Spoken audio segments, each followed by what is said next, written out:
Pretty Boy Swag versus Swag. I'm Tiger in game number 4. Thank you so much for joining us here. It is, of course, me, Mont, with, of course, Helium. How are you, sir? Doing well. You're getting better at pronouncing Swag I'm Tiger correctly, so that's nice. Yeah, I practiced really hard after the first day we did it, and I said I'm not going to get this wrong again, and well, I think I've done a pretty good job. I want to really, it's Schweinsteiger, so I want to, have an S there, like Swag Einsteiger or something like that, but that doesn't seem to be the case. Oh, well, whatever. I'd let that slide. All right, that's good. Excellent. So, Pretty Boy Swag already banning at the Alchemist. So, yeah, this is game number 4. It's 2-1 right now for Swag Einsteiger. They had a really good start with 2 great games. Third game, not so much. MSS came in, started drafting a really good team for them, and just had a solid all-around draft, and MSS just kind of carried them to victory, as you saw. So, with that Shadow Fiend play, Ryu had great Lifestealer play as well. They seemed very comfortable in those lineups. MSS is probably going to go mid from now on, I'd imagine. I'd be very surprised to see him playing a farming role because he's just, naturally, more comfortable in that mid lane. Before we go any further, though, I want to mention that, of course, joining us tonight as our stats man is going to be Charlie Monolith Yang, a good friend of mine, obviously, manager of Dignitas / Speed Gaming / whatever. He does stuff, too. Excellent. But, yeah, good draft so far with the Bristleback ban as well as the Venomancer ban, and looking forward to this game, Helium. Yeah, I'm looking forward to it because there's no Venomancer. I mentioned last game, not a big fan of that hero. It's not entirely exciting to watch. It's actually kind of painful to watch. I mean, when you're casting, you're not really, winning or losing, and you just see Venomancer slowing everyone down. It's painful. And I'm finally glad he's gone. And Visage, that's a hero I like to see. A little OP, the long-range nukes from the Soul Assumption, familiars in the mid game to the late game, so useful. You pick up an Ags, and you're basically a 6th hero.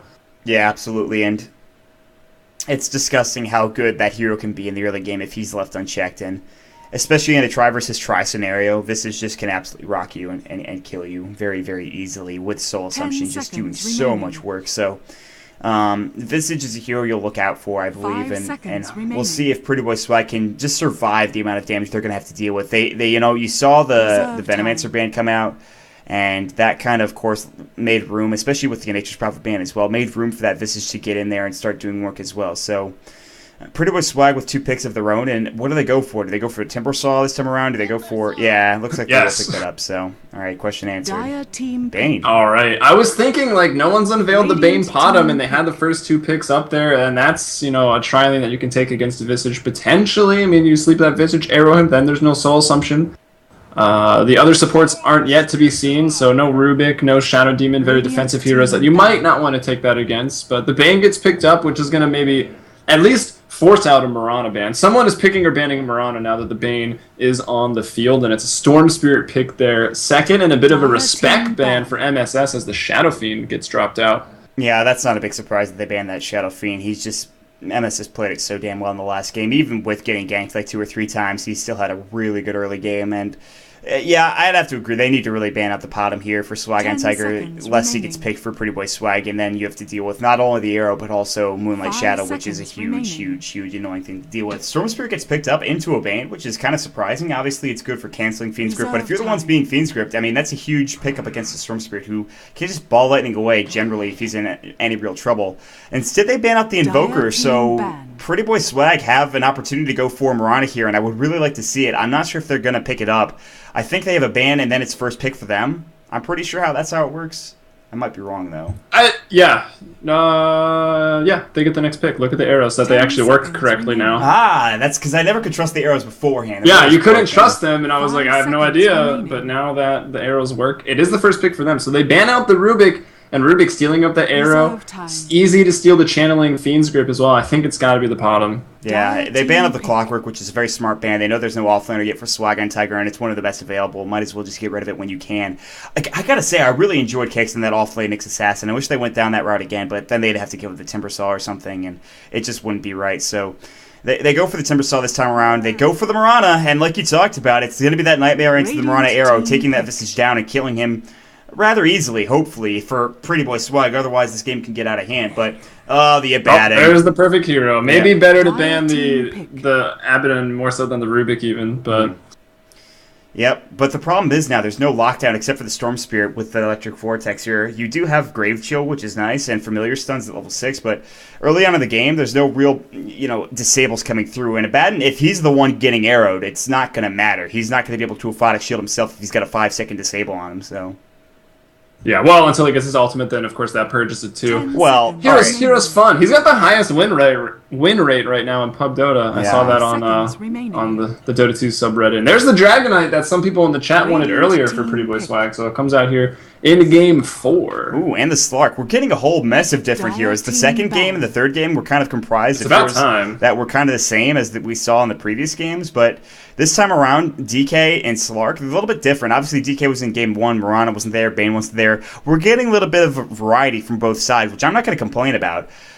So with the Slark pickup for Swag and Tiger, they can be a bit more aggressive. That's the lockdown they need with Pounce. But I feel like DK is a better pickup here for Pretty Boy Swag, especially if he goes mid. And, I just like, I don't know, Swag and Tiger, that Slark can be gross, that Abaddon can really just make things kind of annoying, and obviously Visage with Soul Assumption. I like both lineups equally, I think, at this time. Yeah, well, Dragonite, again, I always say, he's a pretty safe pick in the mid lane. He's not going to really snowball like crazy, but he can push the lane against Storm Spirit pretty well, hopefully control some runes, and once you get up to level 6, Storm Spirit's going to want to gank Dragonite, maybe just going to take a tower. I have a feeling Abaddon might be taking over the mid lane at some point in this game, trying to get up his levels.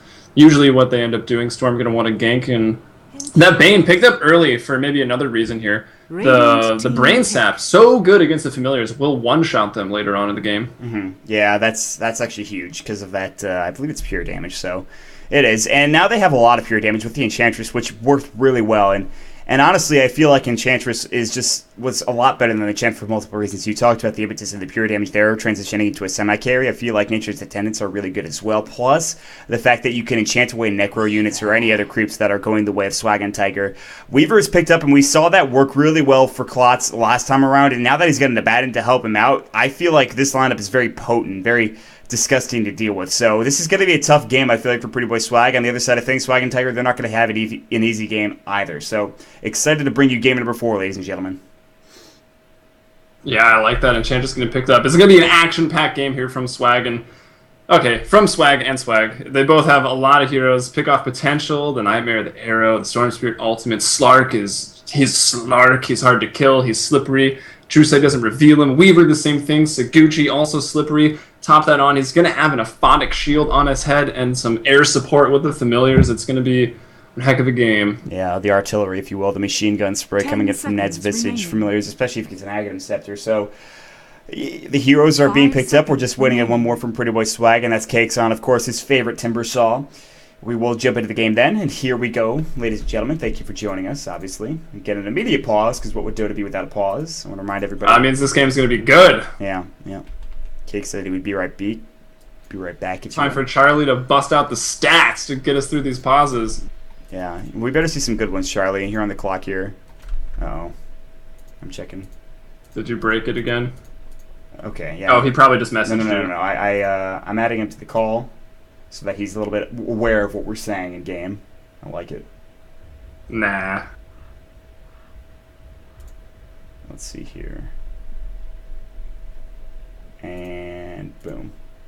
All right, so let's do some introductions here real quick while we're waiting. I guess we can do them. Pretty Boy Swag.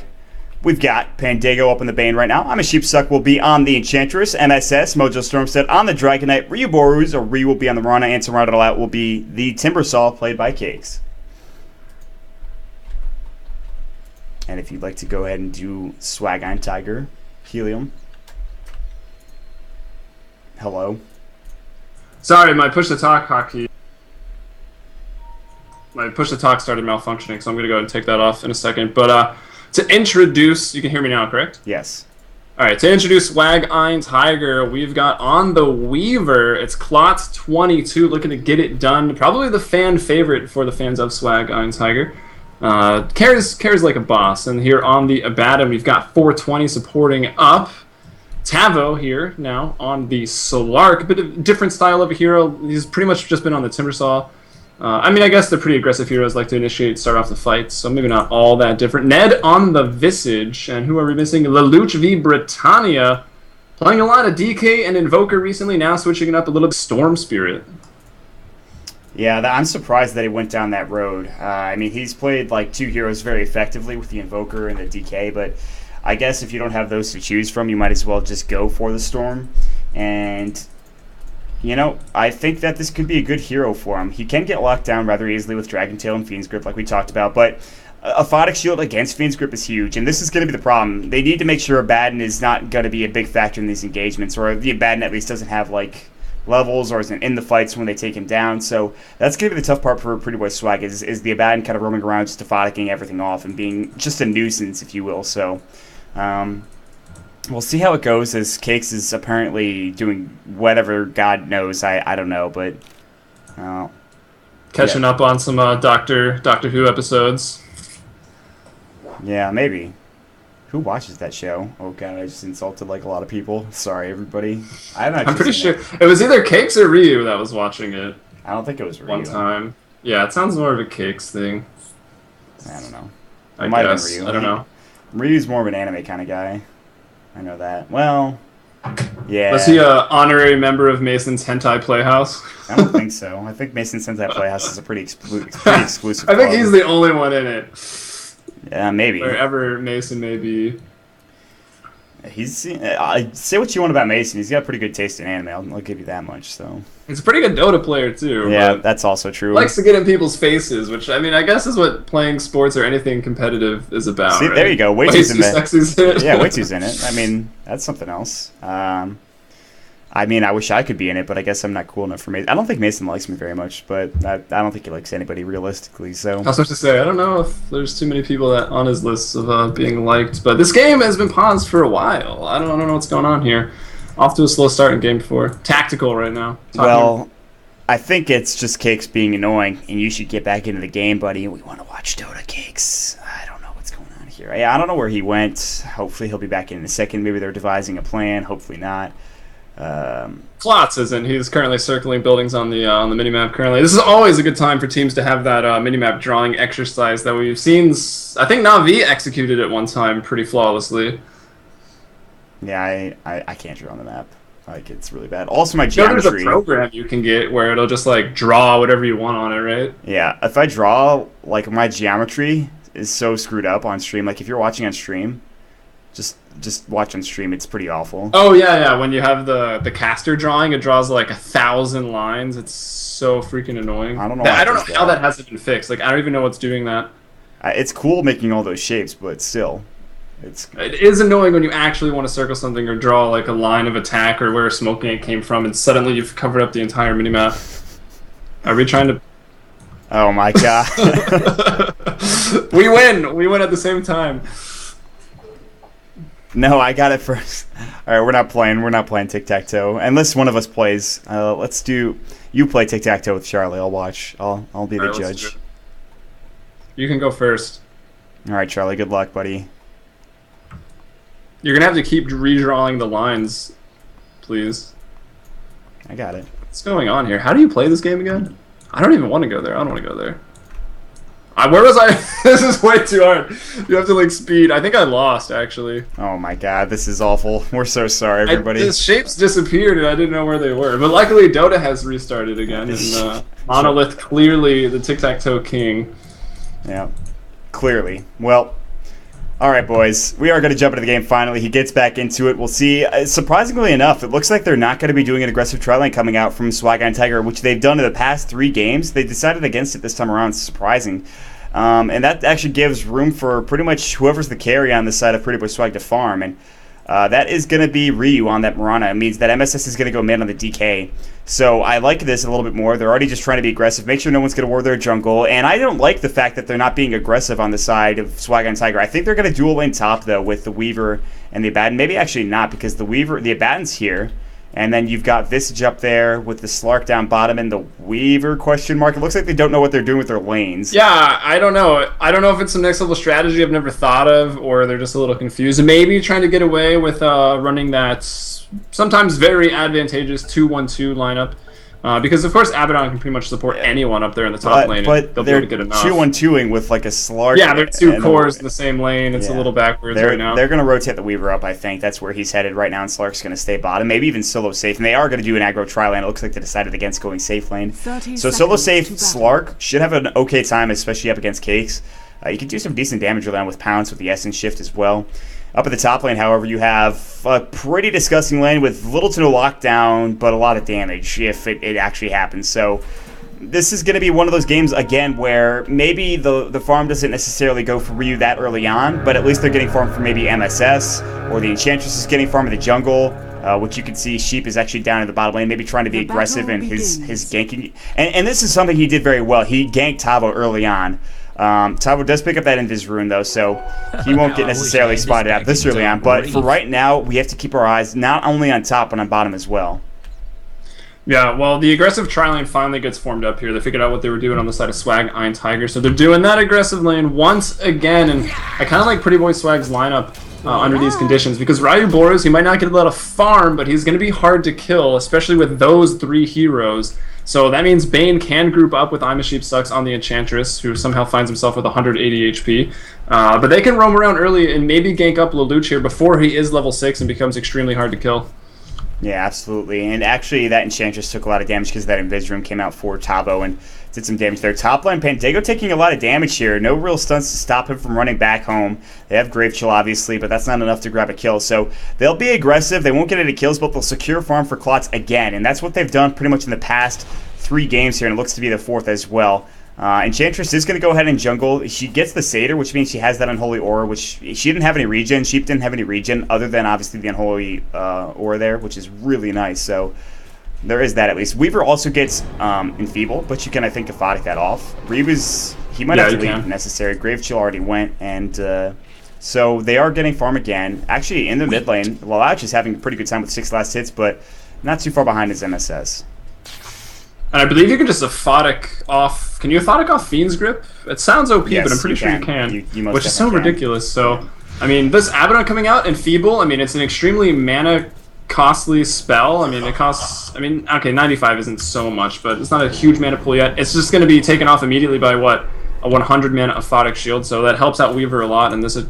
Tri-lane, no stuns, but it was flavor of the month for a couple of months, right, when the 6.79 patch hit, and even before that in 6.78, near the tail end of it. Mm-hmm. Yeah, and the thing is, though, they actually have ways to get out of the trouble. You have Leap, and it's going to be hard to gank Ryu, especially since they have no lockdown, so Ryu should survive in this mid lane. There's going to be a smoke gank or a gank. He actually is going to pick up a haste rune, that lucky gun, and he will pick it up there, and, well, no deny there. And he just zones him out of the lane, at least, so this gives MSS at least some room to get some more last hits. Right now, every lane is kind of going the way of Swag and Tiger. That obviously can change, especially with the jungling Enchantress. So at least the jungle's being won, so there's that. But down bottom... I would hope so with Enchantress in the jungle. Actually, Cakes is winning this lane in terms of last hits. Not by much, but he still is. And Tabo can't really get close. You can see Cakes can just Whirling Death him. Unfortunately, he has no mana left, so that means... Dive up top as well. With the Aphotic Shield, this could be the first blood on Ryu Boros. Clots. The long cooldown. He's only level 2 with Saguchi. They're going to find Pandego instead, but I'm a Sheep with the neutrals. Oh, the arrow, 420. 420, the Aphotic Shield saving his life. Now Nature's Chances are going to go there. There's the first blood going for Sheep on the other side. Ned getting slowed. Pandego, no mana left. Weaver trying to do what he can. No kills there. Nice rotation from Sheep to help out Ryu and his team to get that kill. I think it was the neutrals that actually just continued to chase down there to get the first blood, because... I'm Sheep Sucks was chasing away Ned here, playing that Visage.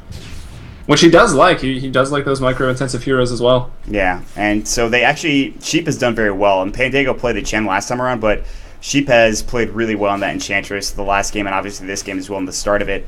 Tavo sitting very low. Actually looks like he took a Whirling Death, and one more probably will be the death of him. He's only sitting at 155 health, excuse me. And that damage is 200, so if Cakes gets close, that's a kill potentially. But now the bottle comes through. Tavo has to, of course, just kind of waste that bottle. Cakes is still looking for more mana. He's getting some regen at least, but Tavo is just going to pounce up onto Cakes right now and try to fight. Look at the Whirling Death. He just got enough mana for it, and he grabs an easy kill. Oh, man. Timbersaw, somehow Cakes gets an easy kill there. Cakes needed that, though, after game 2 when he just sort of lost that bottom lane Clockwork versus Timbersaw. So Cakes back into it here is up top lane, arrow right into Ned with the Nightmare to start it off. No Aphotic Shield nearby, which means the Visage is going to drop. It's 3-0 here for PB Swag in game 4. Ryu almost goes down to the mist coil, but, you know, he will live, just barely. I don't trust Beatas, sorry. I don't... He's not accurate, but that may be right. But then again, Tavo doesn't really play mid. That's the last. He also likes to give up first blood and TP right into a second death. All right, true. Good point.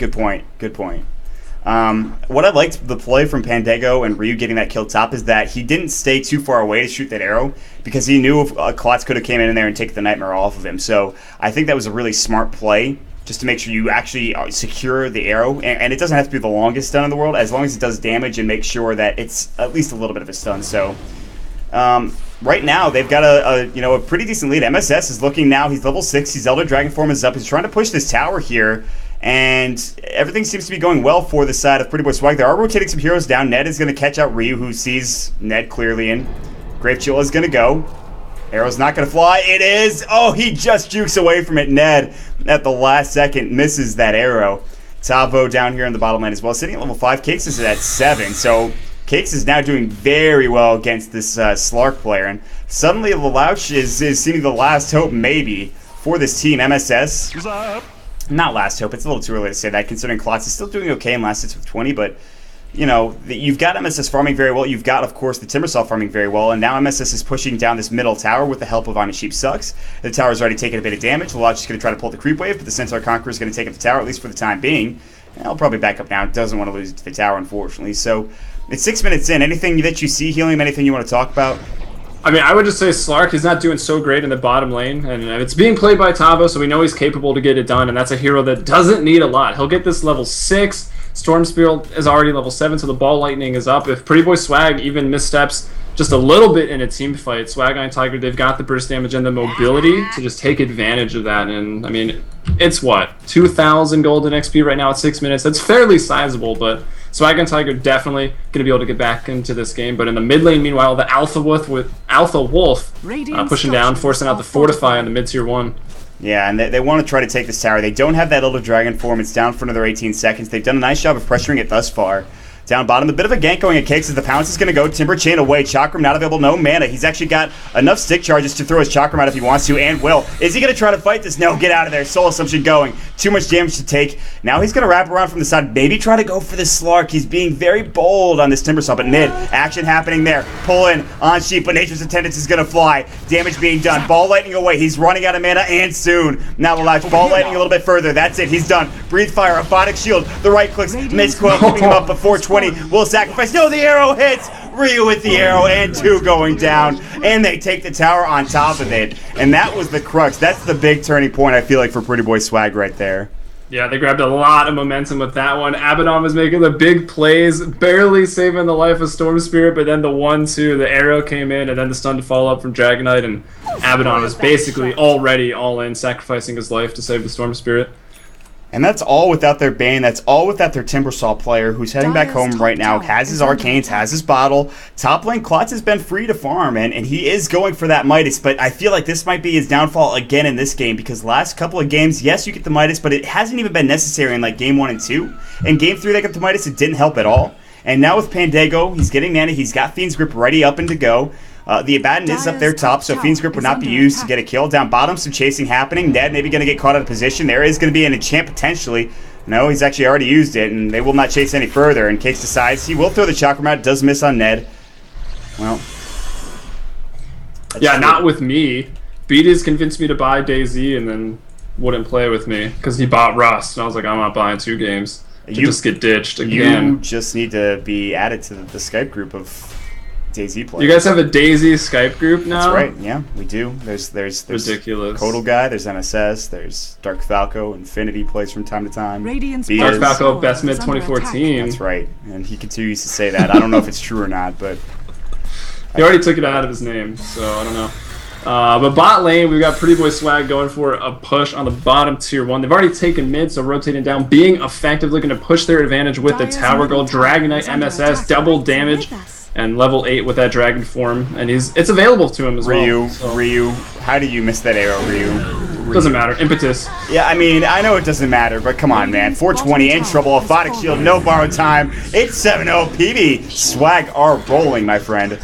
Those close arrows are hard, man. Angular velocity at that point is just so much higher. It's slow turn rate of Potom. It's difficult. Don't make excuses for him. Dire's middle tower is under attack. All right, well, I mean, he's not Dark Falco, best mid 2014. You're right, he's not. That's absolutely correct. Pandago TPing into the mid lane. He's just getting experience here, and I don't mind that. You look at what they're doing bottom. They're taking a free 2-2 tower with MSS and that double damage rune like you talked about. That's an easy tower for them. They've taken a couple of kills as well, but maybe if they get caught in position here, you could see Klotz and the rest of Swag and Tiger taking and turning this fight around, but so far, he's only got a Midas at, it was a little bit late too. It wasn't even the best time to Midas, so Klotz may be in some trouble here with the rest of his team. There's not that much farm on the Slark, who's sitting on brown boots on a bottle. That's it. Plus, what else do we got? The Storm Spirit sitting on his treads, and he might be close to his first Oblivion staff, but that's it as well. And the net worth chart tells a pretty good story of how this game has been going, plus the graphs as well. 7,500, almost 10,000 gold already at 10 minutes in, going for Pretty Boy Swag. They're looking to bring this back to game number 5. They were down 2-0. Can they bring it back is the question, ladies and gentlemen. And everyone was writing this game off, writing the series off already, but that doesn't seem to be the case. Yeah, I mean, this is sort of more along the lines of how I expected it to go from the get-go, but maybe Swag and Tiger, they did some more research. The first 2 games they looked very dominant in. Maybe Pretty Boy Swag looked a little sloppy, maybe not too sure about their lineups in comparison to Swag and Tigers, but after the first 2 games, they've had a dominant performance in the last game, and obviously in this one, they're up 7-0, and we just went over the graphs, and more tower pushing about to commence. With Pandago, he's level 7, no Fiend's Grip used yet, and I'll be surprised. We should keep a counter if he can get off any good ones. Because Slark, if he gets the Dark Pact off before the channeling, going to purge it right off, and of course Abaddon as well with the Aphotic Shield. Yeah, and that's where the individual skill of Swag and Tiger is going to come into play. Can they get rid of these debuffs? Can they get out of bad scenarios? And they're actually getting wrapped around on right now as there's 3 heroes smoked up, but this is maybe not the best idea considering all 5 are mid right now, unless they can catch 420 out of position. Moonlight Shadow is there. It looks like they don't have any Sentry Wards. There is one right here for the Radiant team. Ball Lightning away. They know they're coming right now. There's the Fiends group going. No Aphotic Shield to be used there. No borrowed time as well. This is 1 dead at bat, and a nice kill going for MSS as well. Put 1 in the Fiends group column. Yep, that's it. Already 1 down. Boom. So. Pandago, what a player. He really is. And it's 8-0 now, right now, and this is a... Oh, that almost hit. Yeah. Radiant's top tower has Who fallen. spoiled that shot, that little creep there, and he's really just going to TP out, because Klotz, I mean, with the... What has he got? 2 points in the Swarm. He pumped out a bit of damage. Let's see if Pandago has any dust. He's got 1 sentry right now. Not the best thing to use to kill him, but with that sleep and then the stun, perfect play there. Yeah, excellent play coming out. They're just firing on all cylinders. The owner just gets called out from the announcer. Thanks for that. And the lead is just increasingly becoming big, essentially. I don't even know. Exponential. Let's use that word. That's the one I was looking for. And sadly, it didn't come to me. But they're looking for this tier 2 tower right now, and they should find it. We saw this not too long ago down to that bottom tier 2 tower. With Elder Dragon form, you can just continue to push. I mean, MSS they're sacrificing levels by playing 4 and 5 man, but the thing is, Swag and Tiger are also doing the same thing by having to defend. They have all of these heroes sitting here, meaning that they're not leeching up the experience that they could be by farming elsewhere. The good thing is, Tabo actually is doing that. He's farming elsewhere, but so is Ryu. He's on the map. He's farming elsewhere down in that bottom lane. He's got his phase drum done. That's a mech done at 12 minutes into the game. They smoke up immediately. I love this. They might even find Tabo out of position here, and even if he might not even be able to get his Shadow Dance off. Dark Pact was used as well. Oh, 5-second cooldown now. Nightmare first leap. Shadow Dance not used. Oh, they couldn't get to him. So just nice play from Tabo to know that they're all coming for him. They actually spot out the Invis rune, or about to, and they don't pick it up. And now there's going to be a defense bounty. It looks like Ball Lightning in long range. MSS may be in trouble here. He's rather tanky, though. There's the Timber Chain Chakram doing a lot of damage. Now the Starfall cleaning up net. 420, no Aphotic, no borrowed time. Tabo, Shadow Dance is up, but he may fall in just a moment. The Whirling Death, Breathe Fire. A lot of damage. Klotz, Fiend's Grip, he'll fall as well. It's GG at 13 minutes in. Pretty Boy Swag, turning it around. Swagging all over the place. Wow, they almost got the GG at 13 minutes and 37 seconds. So it was 13:38, so we almost had that lead game timer. But You mentioned the 5-man Dota coming out from Pretty Boy Swag, or at least 4 or 5-man, which, you know, no one is pulling ahead in levels, but those supports, Visage and Abaddon, end the game at level 4, and that's not when they're extremely useful, and that's just no support levels, and they really needed them that game, and Pretty Boy Swag, dominant. Yeah, they absolutely were, and we'll see if they can continue it here. We're going to Game 5, ladies and gentlemen. We are going the distance here. Couldn't ask for a better grand finals here for the Dota 2 Canada Cup. Thank you so much for joining us. My name is Walt. With me is Helium. Helium, any shout-outs before we head into Game 5? No shout-outs per se, but Sivo as well that I cast for, twitch.tv/playsivo. Check out our Season 3 playoff bracket going on now, I believe. And you can follow me on Twitter @HeliumBrella. They're on the overlay, no excuses. Yeah, same with mine. I won't even say it. But we are going to take a quick break, ladies and gentlemen. We will be back with game number 5 in just a moment. Stick around. Shout out to Charlie, Monolith. Also him, yes. Charlie for doing our stats. We'll be right back, guys.